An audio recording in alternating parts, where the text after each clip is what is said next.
Hey, what's up everyone? Kevin here with Battletech from Wargaming. Today, we're going to learn how to play Battletech. Let's get it started.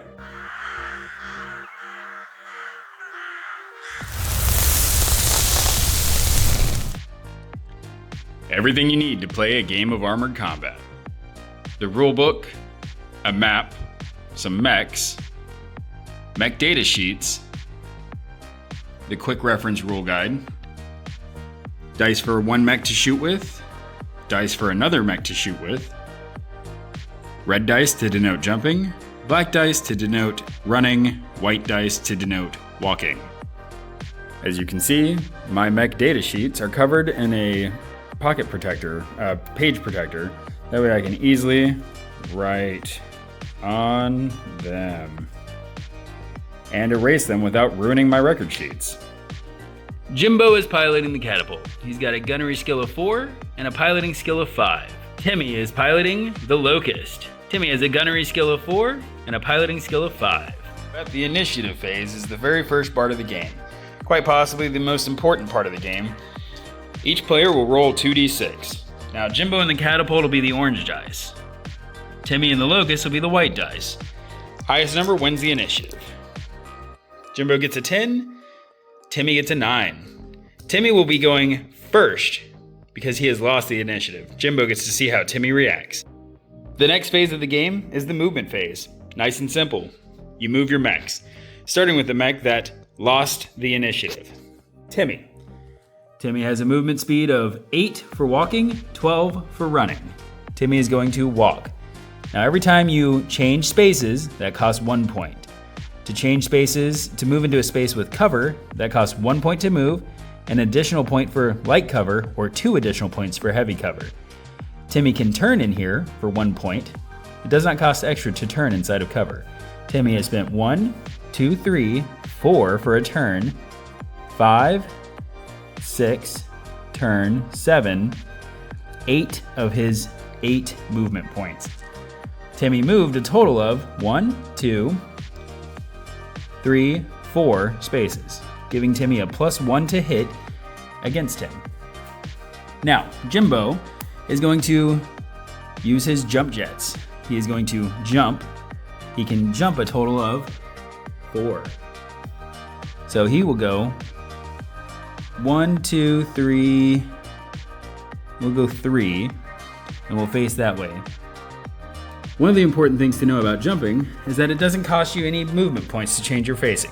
So Jimbo is faced that way. Jimbo moved a total of 3 spaces, but Jimbo also jumped. So Jimbo gets a red dice with a 1. Now, for the sake of keeping everything nice and neat, I track my heat as I go. Jimbo jumped, spending 3 heat because he moved 3 squares. It's a minimum of 3 heat, but he did spend the 3 heat all the same. Timmy only walked, generating 1 heat for the movement. Running, of course, generates 2 heat. Alright guys, on to the weapon attack phase.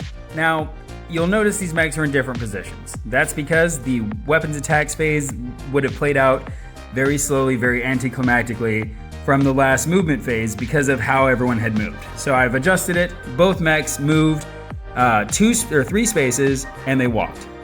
Now, on to the attacks.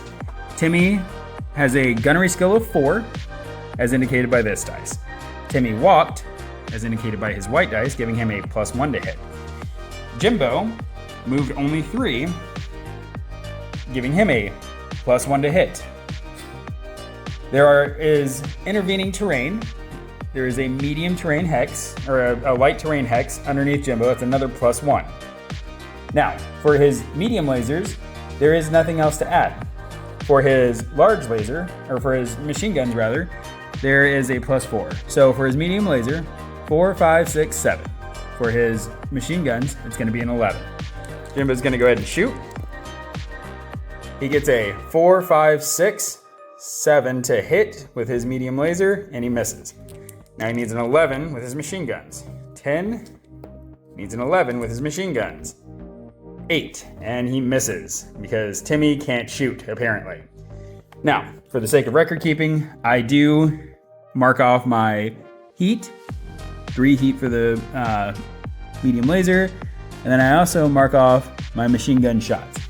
I doubt I'll ever actually use 200 shots of machine gun ammo, especially on a small mech, a light mech, but mark it anyways. On to Jimbo. Jimbo has a gunnery skill of 4. Jimbo is 1, 2, 3 spaces away. All of his medium lasers are in short range. Jimbo moved 1, giving him a +1. Timmy moved a total of 3 spaces, giving another +1. There is no intervening terrain, and all of Jimbo's lasers are in short range. Now, we are going to learn about minimum range. Jimbo's LRMs have a minimum range of 6. You'll take 6 and you'll subtract the distance to the target, 1, 2, 3, and add 1. 6 minus 3 is 3, plus 1 is 4. So if Jimbo wants to shoot his missiles, he gets a +4 to hit for range. Other than that, Jimbo is a 6 to hit with his 4 lasers. Laser number 1 going in. On a 6, he rolls a 3. On a 6, that's a 9, that hits. So Jimbo's gonna go ahead and roll on the hit table to see where he hits Timmy. 6, so Jimbo hits Timmy in the right torso. Timmy's gonna take 5 damage. 1, 2, 3, 4, 5. Jimbo is gonna roll again. Laser number 3. 6, that hits. It hits Timmy in the 7, center torso. 1, 2, 3, 4, 5 damage to the center torso. Jimbo's got one more laser, and Snake Eyes, he misses. Now, Jimbo can hit Timmy with his LRMs on a 10. The 3 doesn't do it. A 10 does it, all right. So, cluster hits. Jimbo is gonna roll on the cluster hit table, 2d6. We rolled a 4. So you come to the cluster hit table, LRM, 2, 4, 2, 3, 4. We rolled, so 6 missiles hit. So LRMs are single damage missiles. You're gonna group them in damage groups of 5. So he gets 1 group of 5, 1 group of 1.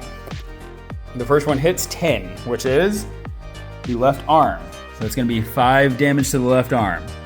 1, 2, 3, 4. And that does some internal structure damage. Now, Jimbo gets to roll for a critical. On an 8 or more, Jimbo gets a critical. 6, 11. Jimbo gets not only a... Jimbo gets to roll 2 critical hits. So, rolling critical hits, Jimbo's gonna roll on the critical hit table. We're gonna roll 1d6 first. For a 6, roll again. For a 5, roll again. For a 5, roll again. All right, for a 1. On that left arm, we're gonna roll 1 more d6. Shoulder, upper arm actuator, or machine gun. 4, roll again. 1. We have destroyed the shoulder on the left arm. So, Jimbo now has a destroyed shoulder. We can look at our critical hit damage and what that does. It's in here, shoulder. +4 to all weapon firing from that arm. Oh man, okay, and +2 to push attacks. So, Jimbo has done some serious damage to Timmy. At this point, we are going to calculate out our heat for Jimbo. So, we need to calculate Jimbo's heat from that firing round. 1, 2, 3 for the first laser, 1, 2, 3 for the next, 1, 2, 3 for the third, 1, 2, 3 for the fourth. And then Jimbo also is gonna have 5 heat for both LRM-15s. 1, 2, 3, 4, 5. 1, 2, 3, 4, 5. So Jimbo has used a lot of heat. We're gonna go on to the physical attack phase. Neither one of the mechs are in range to punch or kick each other. Now we go on to the heat phase. So during the heat phase, mechs will dissipate any heat they've accumulated.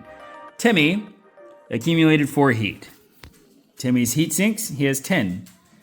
Timmy will get rid of all of his heat. Jimbo, on the other hand, accumulated a lot more than 15 heat, which is his heat sink maximum. So Jimbo is going to accumulate 10 extra heat. Jimbo now will have to roll on the heat effects table.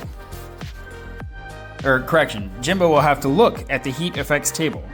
As you can see here, Jimbo has a -1 to movement, a +1 to hit, a -2 to movement. These are not cumulative, so Jimbo only has a -2 to movement and a +1 to hit.